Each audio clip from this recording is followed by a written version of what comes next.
নমস্কার এভরিওয়ান, সবাইকে ওয়েলকাম করছি নতুন একটি রেসিপি দেখার জন্য। আশা করি যে যেখান থেকে ভিডিওটি দেখছেন সবাই সুস্থ আছেন এবং ভালো আছেন। আজকে শুধুমাত্র মুড়ি দিয়ে একটা পিঠা রেসিপি নিয়ে আসলাম। মুড়ির এই পিঠাগুলো দেখতে যতটা সুন্দর, খেতেও কিন্তু ভীষণ টেস্টি হয়। অনেক সময় দেখা যায় অনেক দিনের নরম মুড়ি কিন্তু ঘরে পড়ে থাকে, সেই মুড়ি ফেলে দিতে হয়। ওই মুড়িটা ফেলে না দিয়ে আপনারা কিন্তু খুব সহজেই এই ধরনের পিঠাগুলো তৈরি করে নিতে পারেন। আর এই মুড়ির পিঠাগুলো খেলে কেউ বুঝতেই পারবে না এগুলো মুড়ির পিঠা না চালের গুঁড়োর পিঠা। চলুন এবার মূল রেসিপিতে যাওয়া যাক, আশা করি ভালো লাগবে। এখানে কিছুটা আমি মুড়ি নিলাম, আর এই মুড়িগুলোকে ব্লেন্ডারে আমি গুঁড়ো করে নেব। তবে এইটুকু মুড়ির গুঁড়ো কিন্তু সামান্য পরিমাণে হবে, এর সাথে আরও কিছুটা মুড়ি যোগ করে একবারে আমি ব্লেন্ডারে গুঁড়ো করে নেব।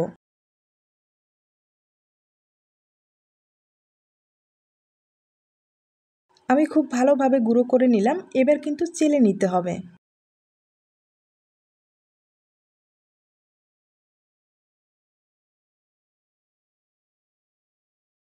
চেলে নেওয়া হয়ে গেছে, অবশিষ্ট অংশগুলো ফেলে দিতে হবে।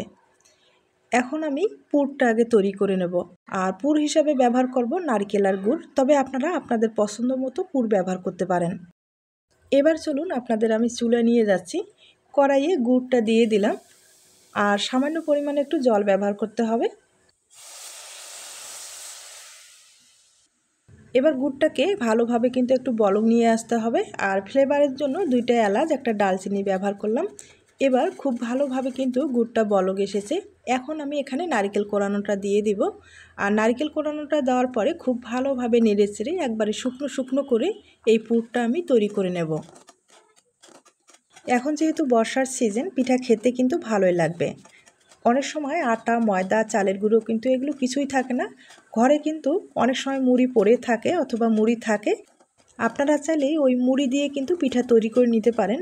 আর মুড়ির পিঠা আমি আবারও বলছি, যে একবার খাবে স্বাদ কখনো ভুলতে পারবে না, কেউ বুঝতেই পারবে না এগুলো মুড়ির পিঠা নাকি চালের গুঁড়োর পিঠা। নারকেলের পুরটা আমি ভালোভাবে তৈরি করে নিলাম, এবার কিন্তু পুরোপুরি ঠান্ডা করে নিতে হবে। এর ফাঁকে আমি মুড়ির গুঁড়োর ডোটা তৈরি করে নেব। কড়াইয়ে পরিমাণ মতো জল ব্যবহার করলাম। তবে মুড়ির গুঁড়োর ডো তৈরি করতে গেলে জলের পরিমাণটা কিন্তু অনেকখানি ব্যবহার করতে হয়, কারণ মুড়ির গুঁড়োর যে ডোটা আছে অনেকটা জলটা টেনে নেয়। আমি পরিমাণ মতো জল ব্যবহার করলাম। এবার সামান্য পরিমাণে লবণও ব্যবহার করলাম, লবণ তো দিতেই হবে। এখন ভালোভাবে জলটাকে বলক নিয়ে আসতে হবে। জলটা ভালোভাবেই বলক এসেছে, এবার মুড়ির গুঁড়ো দিয়ে দিতে হবে। এরপরে খুব ভালোভাবে মুড়ির গুঁড়োটাকে একটু বলক নিয়ে আসতে হবে।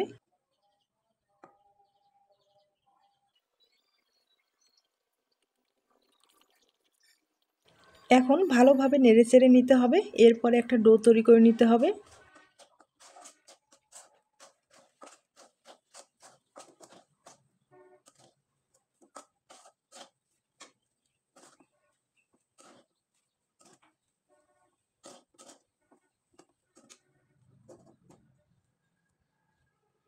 ডোটা আমি তৈরি করে নিলাম, এবার কিন্তু ভালোভাবে মথে নিতে হবে। আমি একটা প্লেটে ঢেলে নিলাম।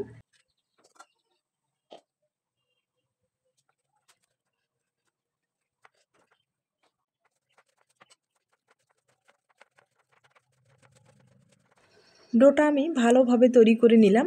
এবার পিঠার ডিজাইনটা তৈরি করে আপনাদের দেখিয়ে দিচ্ছি। ছোট্ট একটা লিচি কেটে নিলাম, তবে বেলার সুবিধার্থে সামান্য পরিমাণে একটু আটা ব্যবহার করলাম।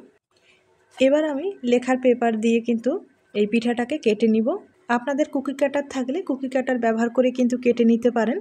আর যাদের কুকি কাটার নেই, এভাবে কিন্তু লেখার পেপারে আর্ট করে আপনারা ডিজাইনটা তৈরি করে নিতে পারেন। একইভাবে 2টা পিঠা তৈরি করে নিতে হবে। আর এখন কিন্তু আমি পুর ব্যবহার করব। পিঠার মাঝখানে পুরটা দিয়ে দিতে হবে, আর চারিপাশে ভালোভাবে সমান করে দিতে হবে। পুরটা আমি মাঝখানে দিয়ে দিলাম আর ভালোভাবে সমান করে দিলাম। এখন যেটা করতে হবে, সামান্য পরিমাণে আটা, একটু জল নিয়ে ভালোভাবে একটা পেস্ট তৈরি করে নিতে হবে। আর এটা কিন্তু আঠার কাজ করবে। এখন পিঠার চারিপাশে আটার পেস্টটা কিন্তু ভালোভাবে লাগিয়ে দিতে হবে।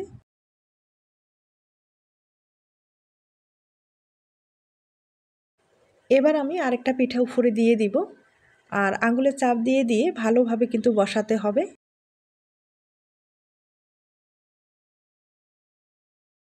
এবার যেটা করতে হবে, পিঠার যে চারিপাশের বাড়তি অংশগুলো আছে সেগুলো কিন্তু একটা সিজার দিয়ে আপনারা কেটে দিতে পারেন, তাহলে পিঠাটা দেখতে ভালো লাগবে। আর দেখতে পাচ্ছেন পিঠাটা কিন্তু এমনিতেই খুব সুন্দর হয়েছে। এভাবে চাইলেও আপনারা কিন্তু রেখে দিতে পারেন। এবার পিঠার উপরের যে ডিজাইনটা আছে সেটা কিন্তু তৈরি করে নেব। অল্প পরিমাণে ডো নিয়ে আমি কিন্তু একটু লম্বালম্বি করে তৈরি করে নেব। আর এই লম্বালম্বি যে লেয়ারটা আছে সেটা কিন্তু আঁকাবাঁকা করা যাবে না।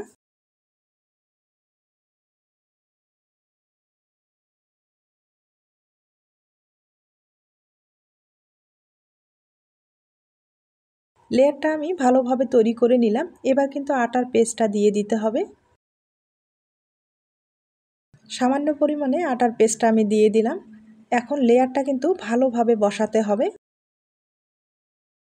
আর লেয়ারটা যত ভালোভাবে বসাতে পারেন ততটা ডিজাইনটা কিন্তু দেখতে ভালো লাগবে। এখানে কিন্তু কোনোভাবে আঁকাবাঁকা করা যাবে না। আর এই লেয়ারটা কিন্তু মোটা করে দেবেন না, মোটা করে দিলে দেখতে ভালো লাগবে না। যতটুকু সম্ভব চিকন করে দিতে হবে। এখন যেটা করতে হবে, আমি কিন্তু একটা প্লেটে এভাবে বসিয়ে আমার সুবিধার্থে কিন্তু ডিজাইনটা তৈরি করে নেব। এখন একটা খেজুরের কাঁটা দিয়ে আমি কিভাবে ডিজাইনটা তৈরি করে নিচ্ছি দেখতেই পারছেন। একবারে ইজিভাবে কিন্তু এই ডিজাইনটা তৈরি করা যায়। আর এই লেয়ারটা বসার কারণে পিঠাটা দেখতে খুব আকর্ষণীয় লাগে। আপনারা চাইলে এই পদ্ধতিতে কিন্তু পিঠাটা তৈরি করে নিতে পারেন। আর আমি মুড়ি দিয়ে তৈরি করে নিলাম। আপনারা চাইলে আটা, ময়দা, চালের গুঁড়ো দিয়ে এই ডিজাইনটা তৈরি করে পিঠা বানিয়ে নিতে পারেন।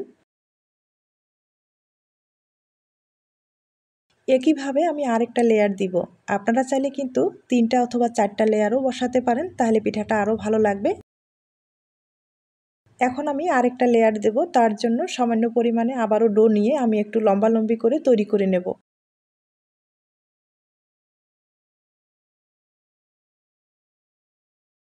একইভাবে আটার পেস্টটা কিন্তু আবারও সামান্য পরিমাণে ব্যবহার করতে হবে। আর লেয়ারটা কিন্তু ভালোভাবে বসাতে হবে। আর আবারও বলছি, আঁকাবাঁকা করলে কিন্তু ডিজাইনটা ভালো আসবে না। তাই সমানভাবে লেয়ারটা কিন্তু বসাতে হবে আর বাড়তি অংশটা কেটে বাদ দিয়ে দিতে হবে।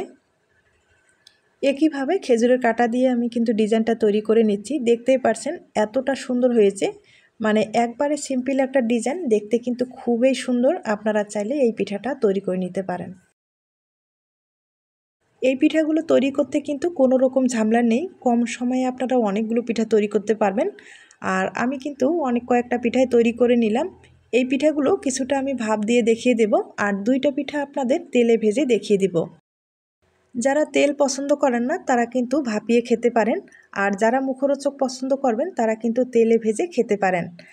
আর ভাপিয়ে নিতে হবে প্রায় 3 হতে 4 মিনিটের মতো, তাহলে পিঠাগুলো একবারে নরম হবে, খেতে ভালো লাগবে।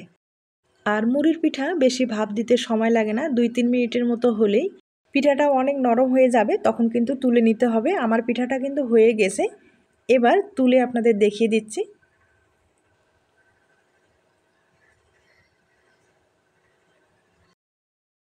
এখন আমি 2টা পিঠা তেলে ভেজে আপনাদের দেখিয়ে দিচ্ছি।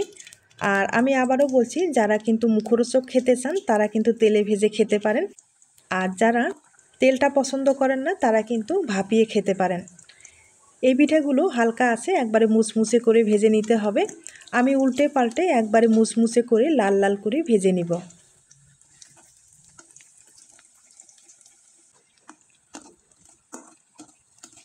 পিঠাগুলো একবারে মুচমুচে করে লাল লাল করে ভেজে নিলাম। দেখতেই পারছেন কতটা সুন্দর হয়েছে। আর এভাবে ভেজে নিলে পিঠাটা খেতে ভালো লাগবে। পিঠার এই রেসিপিটি আপনাদের কাছে যদি ভালো লেগে থাকে বা আপনার কোনো উপকারে আসতে পারে তাহলে কিন্তু একটা লাইক দিতে পারেন।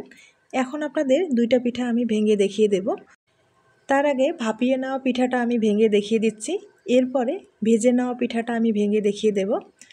আর ভাপিয়ে নেওয়া যে পিঠাটা সেটাও কিন্তু খেতে দুর্দান্ত স্বাদ লাগে, আপনারা চাইলে ট্রাই করতে পারেন। দেখতেই পারছেন কতটা নরম হয়েছে। এখন তেলে ভাজা পিঠাটা আমি ভেঙে দেখিয়ে দিচ্ছি।